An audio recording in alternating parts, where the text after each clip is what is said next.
Sejak beberapa bulan yang lalu, ada pertanyaan berdasarkan tulisan seseorang yang merasa telah membuktikan bahwa nasab habaib dari jalur Abdullah atau yang biasa disebut Ubaidillah bin Ahmad al-Muhajir terputus dari Rasulullah Shallallahu Alaihi Wasallam. Beneran gak sih? Diambil dari Risalah Ahlul Bait dan Nasab Ba'alawi yang dirilis oleh Rabithah Alawiyah. Bisa didownload di website Rabithah Alawiyah di www.rabithahalawiyah.org. Penuduh mendasari pernyataannya dari setidaknya 2 kitab yang dijadikan hujjah, yakni Syajaratul Mubarakah yang diklaim karya Imam Fakhrur Razi dan Tahdzibul Ansab karya Al-Ubaidili.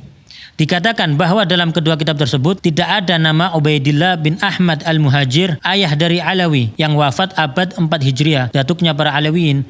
Bahkan dikatakan bahwa kemungkinan nama Ubaidillah adalah fiktif yang diada-adakan. Wow, yuk bedah satu-satu. Syajaratul Mubarakah diklaim sebagai kitabnya Imam Fakhrur Razi, yang mana beliau adalah imam besar Ahlus Sunnah wal Jamaah berakidah Al-Asy'ari, juga panutan para habaib.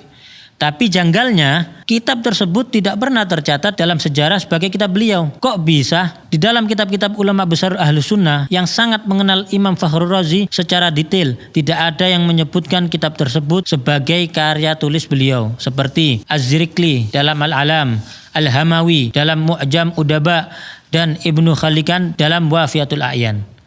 Tidak ada satupun yang menyebutkan kitab ini dalam karya Imam Fakhruddin Ar-Razi yang wafat pada tahun 606 Hijriah.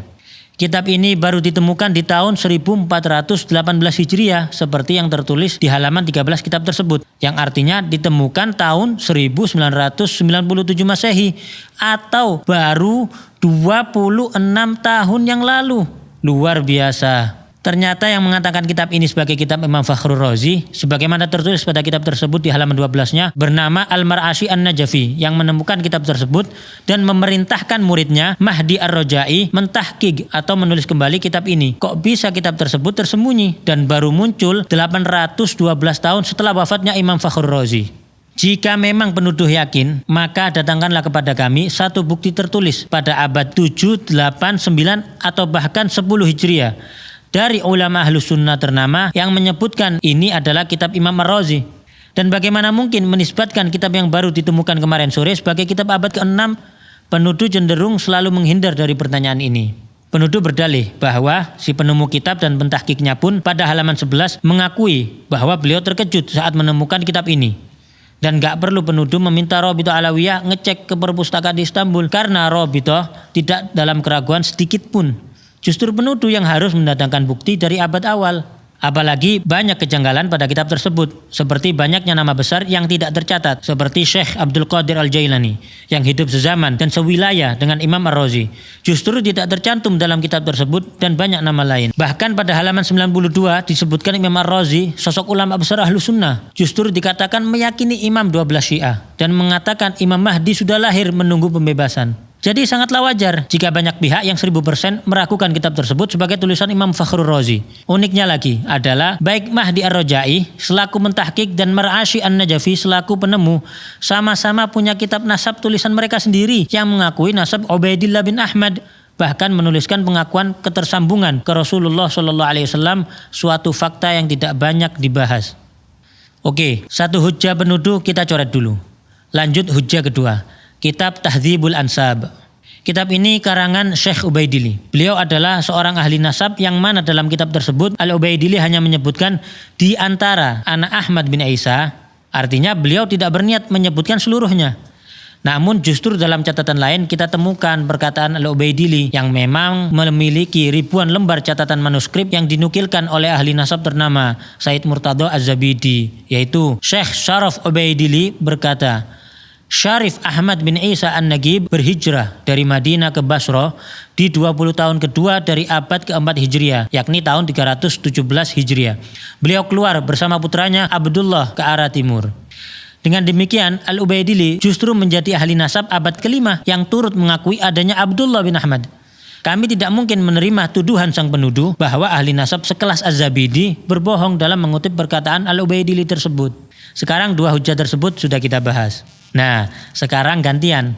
1. Mampukah penuduh mendatangkan bukti dari abad 7, 8, 9, 10, 11, 12 atau bahkan 13 bahwa ada ahli nasab yang mempertentangkan kebenaran nasab Alawiyin? Perlu diketahui bahwa tidak ada satupun ahli nasab terdahulu yang mengingkari nasab tersebut. 2. Ilmu nasab sudah baku dan disepakati oleh seluruh mazhab tentang syarat penetapan suatu nasab. Lalu penuduh membuat suatu syarat, yakni harus ada kitab yang ditulis di zaman tersebut. Pertanyaannya, ahli nasab mana yang mengatakan kaidah tersebut adalah syarat isbat suatu nasab? Lalu kenapa penuduh membuat syarat atau kaidah baru yang tidak dikenal dalam ilmu nasab sebelumnya? Dapatkah penuduh mendatangkan satu saja ahli nasab terdahulu dari mazhab manapun yang mengatakan hal tersebut sebagai syarat penetapan nasab? Pertanyaan-pertanyaan tersebut dihindari oleh penuduh yang lalu berusaha beralih ke pembahasan lain. 3. Dan kata siapa Imam Ubaidillah hilang fiktif selama 500 tahun lebih? Jika mau sabar dalam mempelajari, nasab tersebut disebutkan oleh catatan nasab dari kalangan Alawiyin. Tapi mengingat penuduh tidak berkenan dengan catatan nasab dari kalangan Alawiyin, mari kita lihat sebagian dari banyaknya bukti tertulis oleh para ulama ternama dari zaman ke zaman yang mengakui nasab Alawiyin, termasuk Abdullah bin Ahmad, seperti Al-Janadi yang telah menyebutkan nasab Abdullah bin Ahmad. Dalam kitab As-Suluk karya Al-Janadi telah disebutkan nasab Abdullah bin Ahmad. Lalu penuduh hendak mengecoh dengan mengatakan Abdullah yang di kitab dan Ubaidillah adalah orang yang berbeda. Oke, enggak apa-apa. Maka siapakah Abdullah yang dimaksudkan oleh penuduh? Sebutkan bukti sejarah, makamnya di mana. Juga sebutkan keturunan Abdullah yang dimaksudkan penuduh hingga lokasi mereka saat ini. Termasuk juga siapa Abul Hasan Ali bin Jadid yang disebutkan oleh Al-Janadi tersebut, disertai bukti-bukti sejarahnya. Ditambah lagi statement menggelitik seperti Ba'alawi yang tercatat pada kitab terdahulu berbeda dengan Ba'alawi yang sekarang. Maka datangkanlah bukti sejarah bahwa ada kabilah lain di Hadramut yang juga disebut Ba'alawi. Dan ada kelompok lain yang nasabnya seperti disebutkan Al-Janadi dan lainnya. Disertai lokasi makamnya, sejarahnya, juga data keturunannya. Al-Yafi'i, Al-Malikul Afdal yang juga menyebutkan nasab Abdullah bin Ahmad. Ali bin Al-Hasan Al-Khasraji juga menuliskan nasab yang sama. Al-Husain bin Abdurrahman Al-Ahdal yang menuliskan nasab keturunan Abdullah bin Ahmad. Abil Abbas Ahmad Asy-Syaraji Az-Zabidi yang turut menyebutkan nasab Alawiyin yang tersambung. Imam As-Sakhawi yang menyebutkan nasab yang bersambung pada Ubaidillah bin Ahmad. Imam Ibnu Hajar Al-Haytami, ulama besar yang juga ahli nasab yang turut menyebutkan sanadnya bersambung ke Ubaidillah bin Ahmad. Al-Ayashi yang menyebutkan nasab yang bersambung hingga Ubaidillah bin Ahmad. Syekh Al-Muhibbi dalam kitabnya Khulasatul Athar menuturkan keluarga Ba'alawi dinisbatkan kepada Alwi. Alwi ini adalah putra Ubaidillah bin Ahmad bin Isa. Beliau adalah sosok yang menjadi muara berkumpulnya nasab mereka. Nasab mereka telah disepakati oleh para ulama ahli tahqiq dan telah diperhatikan untuk dijelaskan oleh banyak ulama.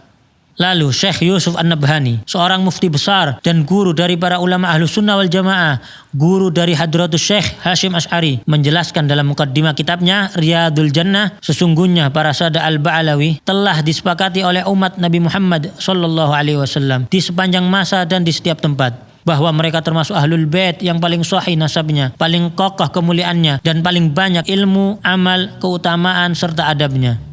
Hadratus Syekh Hashim Asy'ari bahkan mencantumkan Al-Habib Ahmad bin Abdullah As-Saggaf yang merupakan salah satu pendiri Rabithah Alawiyah dalam Qanun Asasi saat pendirian Nahdlatul Ulama.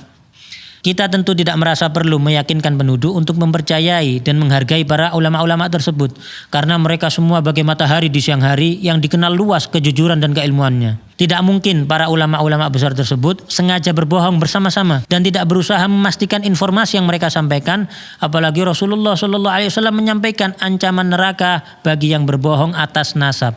Sejarah Alawiyin telah jelas disertai lokasi makam dan tempat bersejarah mereka yang terjaga hingga kini. Dapatkah penuduh sebutkan satu saja ulama atau ahli nasab terdahulu di Hadramut yang menafikan bukti-bukti sejarah tersebut? Lalu apakah catatan nasab Rabithah Alawiyah diakui ahli nasab dan Naqabah internasional? Tentunya tidak hanya sekedar surat dengan cap dan tanda tangan. Hubungan dengan ahli nasab dan Naqabah di Yaman terjalin dengan baik. Naqabah Mesir yang beberapa kali berkunjung ke Rabithah Alawiyah. Naqabah Al-Idrisi Al-Hasani Libya yang memiliki hubungan baik dengan Rabithah Alawiyah. Syekh Dr. Muhammad Asy-Syuhumi Al-Idrisi bahkan mengatakan, bisa saya katakan bahwa paling bagusnya Rabithah dari semua Rabithah yang mencatat garis keturunan anak cucu Nabi Muhammad SAW, yang paling bagus adalah Rabithah yang ada di Indonesia, yang paling teratur dan paling memiliki kesemangatan untuk memperbaiki, termasuk adanya takrir pengakuan nasab Alawiyin oleh Imam Yaman Yahya Hamiduddin, juga takrir di Hijaz yang terdapat dalam tulisan Syarif Ibrahim bin Mansur Al-Amir. Bahkan Alawiyin beberapa kali dipercaya menjadi pimpinan Naqabatul Ashraf di Hijaz, Makkah dan Madinah hingga masa pemerintahan Utsmani. Alawiyin tidak sedikit pun ditolak atau diragukan untuk memimpin para keturunan Rasulullah di Hijaz atau di Yaman oleh para ulama besar setempat dan para keturunan lainnya. Salah satunya yaitu Al-Habib Alwi bin Ahmad As-Siggaf, mufti mazhab Syafi'i di kota Mekkah pada zamannya, dan pengarang kitab Tarsyihul Mustafidin, salah satu kitab fikih rujukan para ulama dunia termasuk di Nusantara. Lalu penuduh rajin sebut tes DNA sebagai solusi. Mungkin informasi tentang fatwa larangan menggunakan tes DNA untuk nasab yang jauh belum sampai kepada penuduh, yakni Lembaga Internasional Rabithah Alam Islami di Hijaz, Darul Ifta Qatar, dan Darul Ifta Mesir yang telah memberikan fatwa melarang isbat nasab jauh melalui tes DNA. Atau menuduh jumlah keturunan ke-38 sampai 44 sebagai tidak logis. Maka penuduh perlu melihat jumlah keturunan dari jalur keturunan Rasulullah lainnya selain Alawiyin, yang ternyata juga di range yang sama. Karena coba-coba hitung pakai kalkulator, ternyata justru beresiko malah jadi menafikan adanya keturunan Rasulullah SAW. Bukti bahwa nasab tersebut sudah memenuhi syarat syuhrah wal istifadhah juga tidak terbantahkan dengan tidak adanya penolakan dari abad ke abad. Juga diakui oleh para ulama besar dan ahli nasab dari masa ke masa. Tidak disebutkannya sebuah nama pada suatu kitab nasab tidak dapat diartikan orang tersebut tidak ada atau bahkan fiktif, karena terdapat ulama dan ahli nasab thiqah lainnya yang menulis dan menambahkan. Maktab Daimi di dalam Rabithah Alawiyah ditujukan untuk melanjutkan catatan-catatan nasab dari para pencatat terdahulu kalangan Alawiyin untuk diteruskan di Indonesia demi menjaga keberlangsungan dan pemutakhiran catatan nasab tersebut. Jadi, meski didirikan tahun 1928, catatan nasab yang digunakan bersambung sanadnya dari ahli keluarga dan nasab zaman ke zaman. Tentu kita bersyukur kepada Allah Subhanahu wa taala. Terdapat para kiai, ulama dan banyak pihak yang berdiri membela para habaib. Jika ada beberapa oknum habaib yang belum mengikuti kemuliaan akhlak dan kesolehan datuk-datuknya, maka kami memohon doa antum semuanya agar Allah Subhanahu wa taala memudahkan langkah mereka menuju kebaikan. Nasab yang bagus itu bukan untuk membanggakan diri, bukan untuk meremehkan orang lain. Nasab yang bagus itu adalah tuntutan bagi kamu. Kamu harus seperti datuk-datuk kamu yang baik, yang soleh. Dulu kakek-kakek kita itu dicintai masyarakat karena kontribusi sosialnya yang nyata di masyarakat. Masyarakat menyaksikan akhlaknya yang mulia, ilmunya yang luas. Kemudian bagaimana ketika duduk bersama datuk-datuk kita, mereka bisa mendapatkan solusi atas semua permasalahan hidup mereka. Kita sudah jauh berbeda dengan mereka saat ini. Bukan malah nasab itu dikapitalisasi, dijadikan kebanggaan karena tidak ada gunanya sama sekali. Anda tidak mendapatkan ini dari usaha Anda. Dan kepada para habaib yang telah berusaha melanjutkan estafet keilmuan, akhlak, juga kontribusi bermasyarakat sebagaimana datuk-datuknya, maka kami mohon doa agar mereka pun diberi kekuatan oleh Allah untuk dapat istiqamah.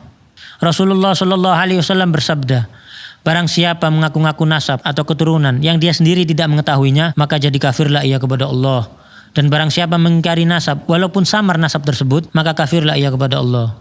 Barang siapa yang mengaku ayah kepada selain ayahnya atau bersandar kepada yang bukan walinya, maka laknat Allah, juga para malaikat dan semua manusia menimpa mereka. Dan pada hari kiamat Allah tidak akan menerima dari mereka baik yang fardu maupun yang sunnah. Kita justru banyak melihat kalangan Alawiyin melahirkan banyak ulama, orang-orang soleh, wali-wali besar, dan banyak yang berakhir husnul khatimah dengan wafat setelah syahadat, dalam kondisi sholat, membaca Al-Quran, maupun ibadah lainnya. Jauh dari tuduhan kaum terlaknat atau pembohong.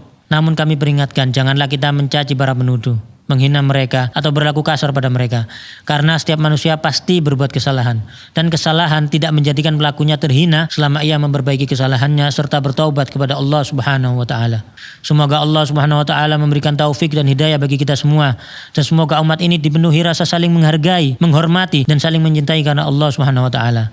Gak perlu izin untuk share, download, re-upload video ini. Justru menjadi hujah bagi kamu yang telah berperan dalam menyebarkan hal ini kepada seluruh kalangan.